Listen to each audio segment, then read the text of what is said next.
Hola, ¿qué tal? Buenos días, México, Latinoamérica. Buenas tardes, España.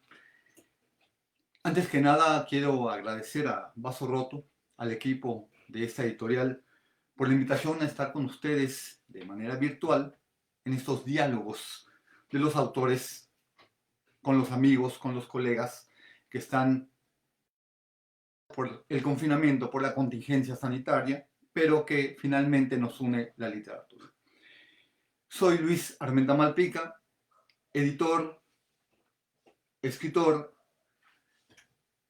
y ensayista, con menos trabajo de ensayo que en la poesía, autor de varios libros en vaso roto, de los cuales voy a hablar de una manera muy rápida para que los conozcan, para que me conozcan también. Este, que se titula El agua recobrada, es una antología poética que sacó Luis, poeta mexicano, con un prólogo de Eduardo Moga, bien conocido en España, en 2012, que fue la primera publicación que tuve con Vaso Roto.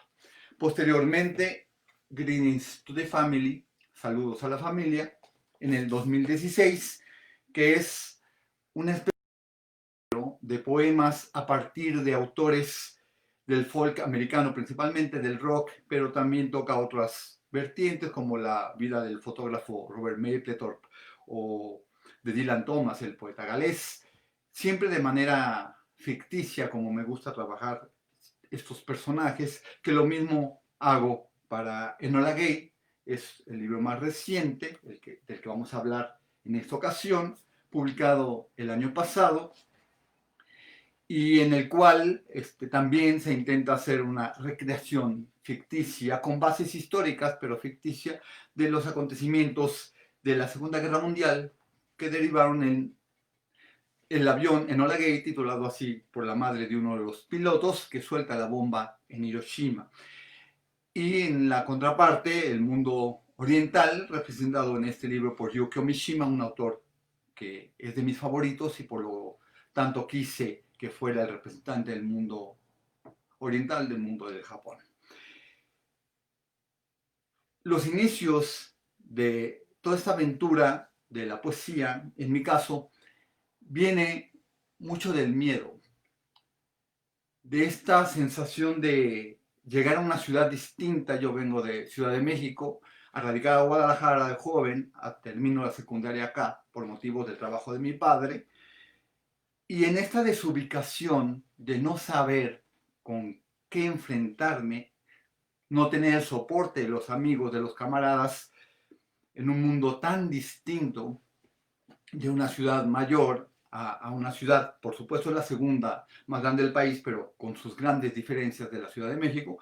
Y entonces, en ese cambio de vida, en esta incorporación a otro mundo como tal, dentro de la timidez, dentro de la falta de expresión que tenía y que tengo todavía, se notará en este diálogo, me encuentro con la literatura como una manera de escape, de sacar todo lo que tenía por decir, lo que quería decir de estos cambios que me estaban afectando y que no podía hacer de otra forma. Lo intenté en principio con el ballet clásico, con la música que estudié un poco, con el teatro, pero donde me sentí más cómodo fue con la poesía y entonces decidí quedarme en ella, en este mundo de la literatura que me fue mucho más propicio, que me ha tratado además con muchísima generosidad.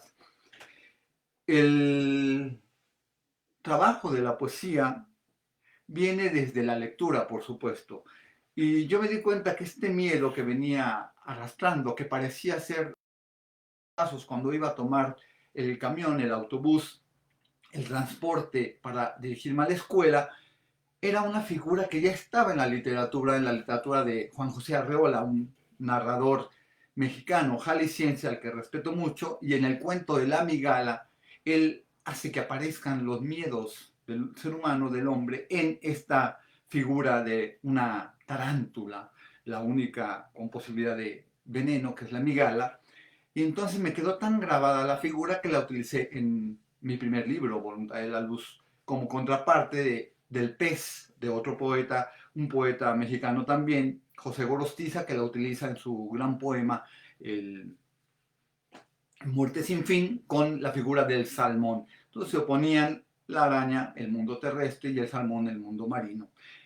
De aquí es más fácil llegar para mí a esta oposición de mundo, algo como estamos teniendo ahora, con dos posibilidades, que son las de escribir y las de tener una reciprocidad con la lectura de los otros, de cómo están recibiendo este mundo que uno les propone. Que esto es finalmente lo que yo creo que buscamos los escritores, particularmente quienes todavía trabajamos la poesía con una pasión, con una capacidad de emocionar o de intentar dar cuenta de nuestras emociones y no solamente desestructurar el lenguaje, que también es posible, que también me gusta hacerlo, pero que creo que no solo es el lenguaje el que hace el poema, sino la transmisión, la emoción, la energía que podemos ponerle en la transmisión de estas experiencias, sean reales o sean ficticias, o hayan pasado por el tamiz de lo imaginario, como es mi caso. Así, entonces, llego a estos libros, en particular, ya lo traía yo trabajando tiempo atrás, porque la perspectiva de y la creación a partir de un elemento detonador que es la bomba, surgió con una película, que es como ocurre mucho en mi poesía. Hay poemas que salen de ciertas películas, como Farinelli, que me ha dado para trabajar bastante, o la película de Caravaggio. Entonces, cuando yo vi Yo te saludo María, de Godard, en esta imagen, si ustedes recuerdan que está María tendida a un lado de una alberca, si no recuerdo mal, pasa un avión y ella queda preñada en una alegoría, por supuesto, del Espíritu Santo, ¿no? Una película bastante polémica por este hecho, pero que a mí me quedó muy grabado como la posibilidad de la procreación, de la generación de vida a partir de un avión. Y después, cuando hago la hilación con la destrucción también de este avión titulado Enola Gay, que suelta la bomba atómica en Hiroshima, me resulta muy fácil, con esta oposición de posibilidades, crear un libro. Bueno, fácil lo digo así, no es tan sencillo, me llevó bastantes años, pero ya tenía la idea de qué oponer. No era la araña y el pez, era el avión destructor y el avión que propiciaba la vida. Me faltaba el resto, por supuesto. Y vino con lecturas. Sobre todo recuerdo un libro, un poemario que se llama Alfabeto, de Inga Christensen, que está como alfabeto, lo dice su título. Los poemas inician con la primera letra del alfabeto, A, B, C, etc. Pero se interrumpe en la H de hidrógeno, porque allí entra la bomba y entonces se desarma, se desestructura el libro. A mí me quedó tan fuerte esa imagen de degradación, de ruptura, que en el siguiente libro que leí de Inga Christensen, eso me dio ese detalle, eso que es lo que cae y nos puede transformar. Me puse a pensar en hechos de mi vida anterior y presente en ese momento de la escritura del libro, y una de los detonantes, de las posibilidades, fue un beso. Eso que nos cambia, que hace que del paraíso, del cielo, podamos estar en el infierno. Otras dos dualidades, dos posibilidades que además se completaban muy bien, porque entonces el avión que sobrevolaba Hiroshima podía estar en el cielo, y no la mujer ya que iba a ser preñado, que iba a concebir en tierra, sino el pueblo japonés iba a estar en la tierra. Y en ese lapso, en ese pulso, cielo y tierra, el purgatorio, iban a estar esos personajes, esas anécdotas o esos sentimientos que yo quería revelar en este libro. Esa es la estructura básica de Enola Gay.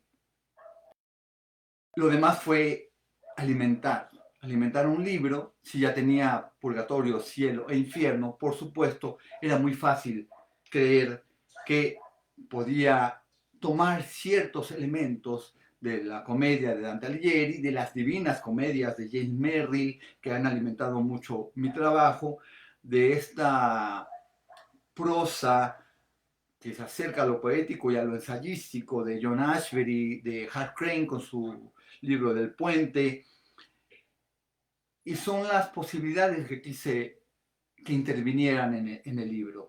El trabajo de la armadura, el mecanismo del libro, del poema o de los poemas como tal, se fue revelando a partir, en la primera parte, de los diarios de Paul Tibbets, el oficial a cargo de Enola Gay, y después con algunas particularidades, con algunos guiños a la obra de Mishima, obras como El marino que perdió la gracia del mar, Confesiones de una máscara, Nieve en primavera, etcétera, que aparecen no como una recreación tal cual, sino como una evocación de lo que viene siendo la emoción que a mí me producía o me produjo leer a Mishima y lo que yo quería volcar ya como si fuera un personaje, como si Luis Armenta pudiera ser Mishima en algunos momentos, o pudiera ser Paul Tibbets, o pudiera ser alguien más, y el otro, el que está recibiendo también las posibilidades del poema, que a veces es el propio lector al que yo acudo, podría ser también alguna de las figuras del texto. En este mosaico, digamos, en esta cartografía que se iba construyendo, se dan cita buena parte de poemas en prosa, otros poemas en verso, algunos en tercetos para recrear al propio Dante, pero siempre con la intención de contar una historia.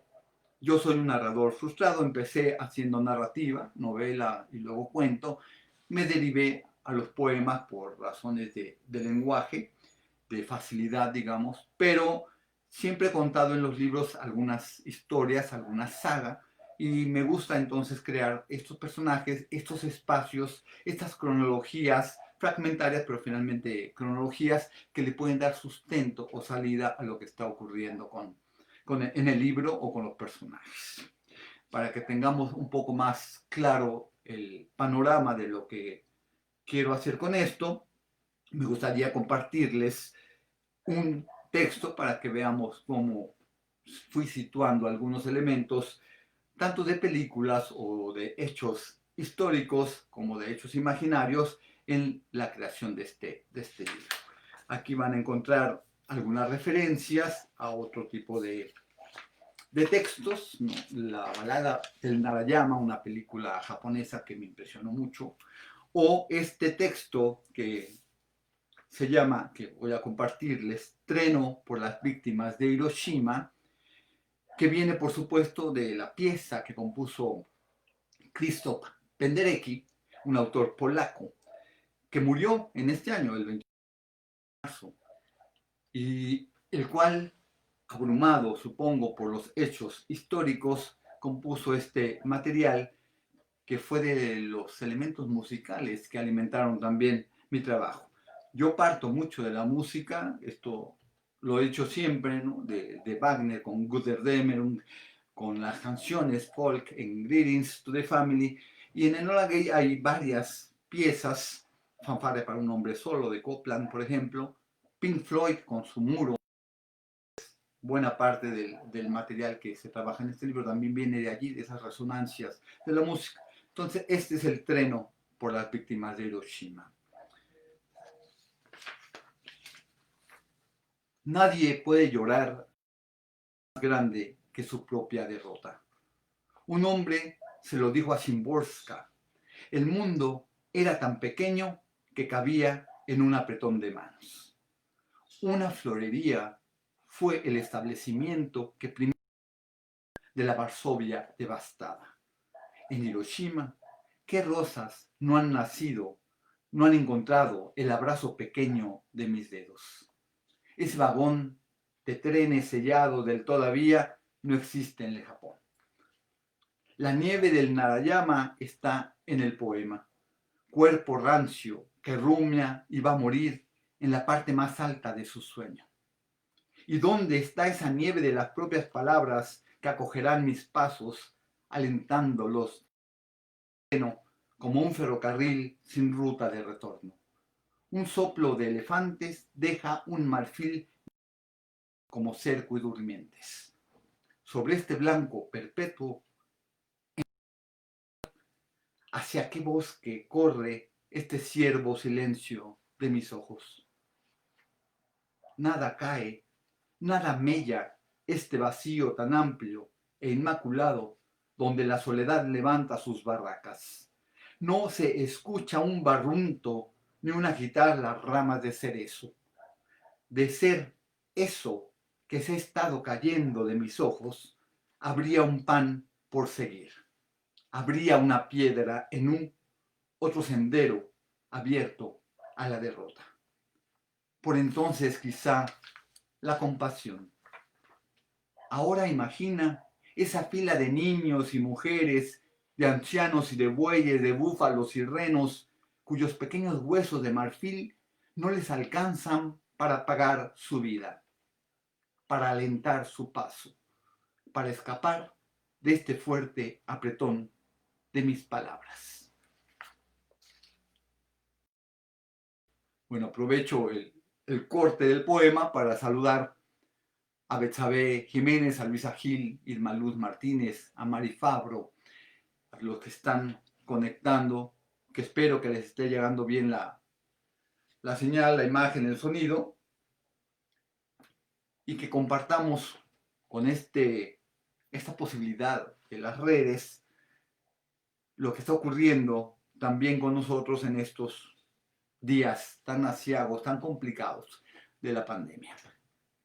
Una de las posibilidades de la escritura, a diferencia de otras artes ejecutorias, como son la música que requiere de un ensamble, como es el teatro, como es la danza cuando no hay solos, cuando son las agrupaciones las que trabajan, es que podemos estar en casa.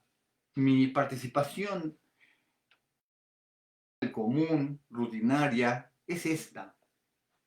Estar en mis terrenos, en esta pequeña oficina, mi biblioteca, en la cual escribo, edito, leo, puedo hacer una lectura breve o un taller. Se aleja mucho de lo que hago todos los días.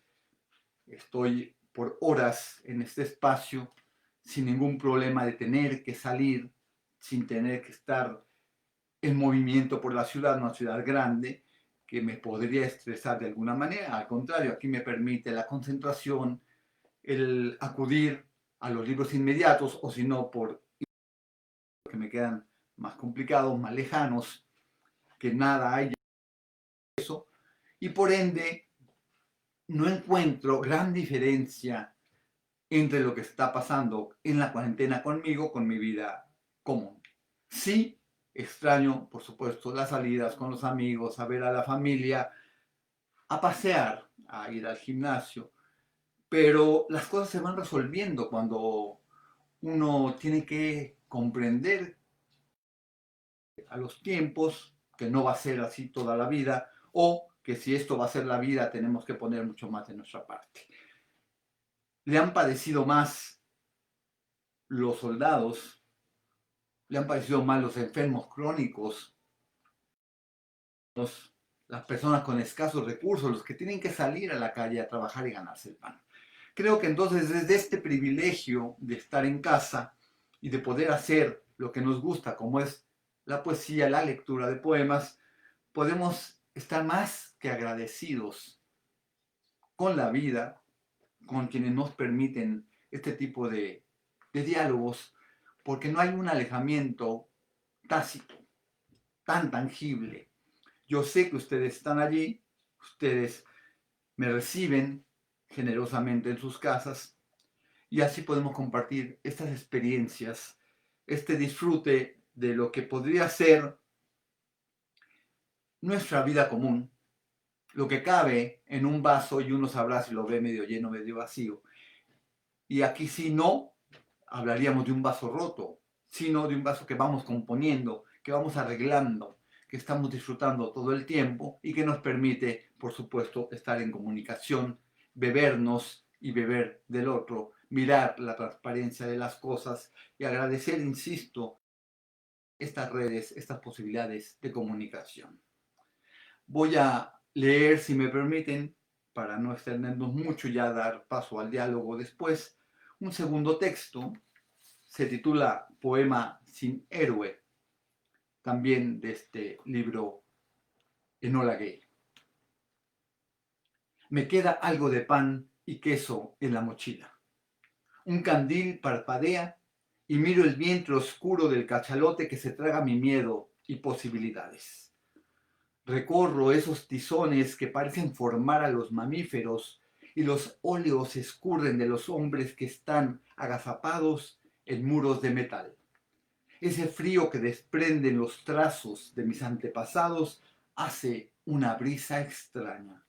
Siento que se acelera mi enorme embarcación y con cada latido me parece que remo contra mi propia sombra. Me refugio en las vísceras de mi B-29 y el aceite que escurre por mi frente y un copo. Nieve que pronto deberá tapizar los techos de Hiroshima y hacer corto el camino hacia mi casa. Allí me esperas tú, mi madre Enola Gay, madre deber cumplido. Casi 200 años dura el día que recorro con mis ojos más húmedos y un botón en mis dedos. Ya gira la verdad con sus hélices lácteas y vuelve en mí el dolor de mis cartílagos, la asfixia a mi garganta, ese deber pendiente de Bob, mi G.I. Joe, mi joven Pieter Bruegel.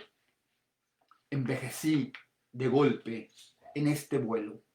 Dejé de ser el comandante Tibbets para vivir en los Países Bajos y saber que la felicidad está en la nieve más blanca y más roja, tan caliente como mi propio cuerpo, madre magma y uranio.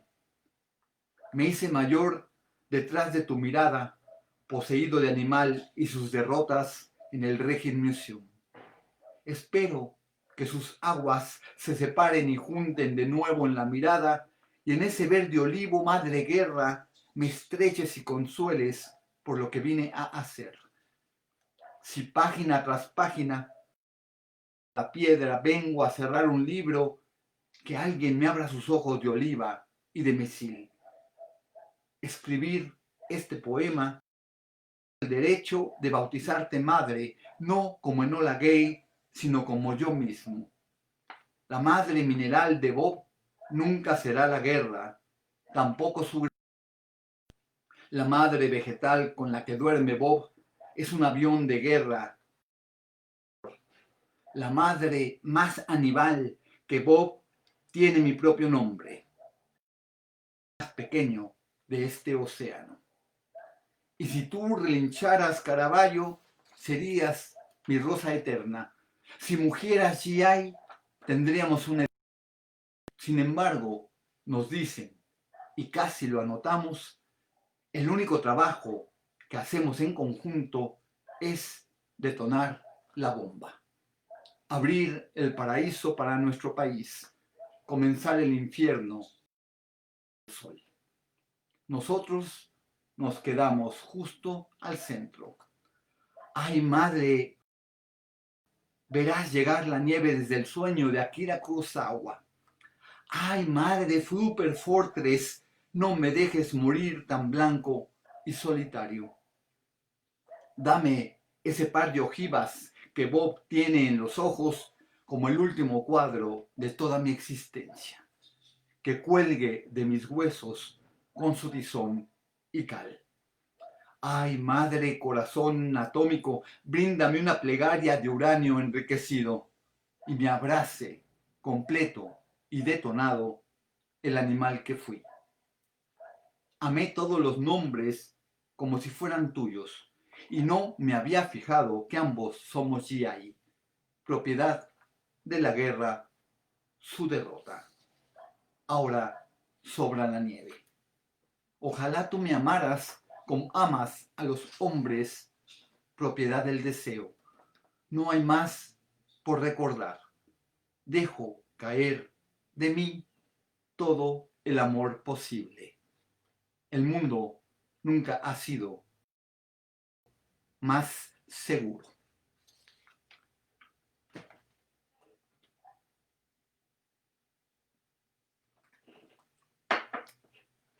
El mundo nunca ha sido un sitio más seguro, o hicimos del mundo un sitio más seguro. Es la frase que escribió Paul Tibbets en sus diarios, unos diarios que leí que me impresionaron, porque además al ser recibidos como héroes después de la detonación de la guerra, ellos estaban orgullosos que de verdad habían contribuido a hacer un mundo mejor. Tenemos entonces esta dualidad de qué creemos que es lo mejor para el otro, para los otros, para la sociedad o para el mundo, a partir de lo que nosotros vivimos.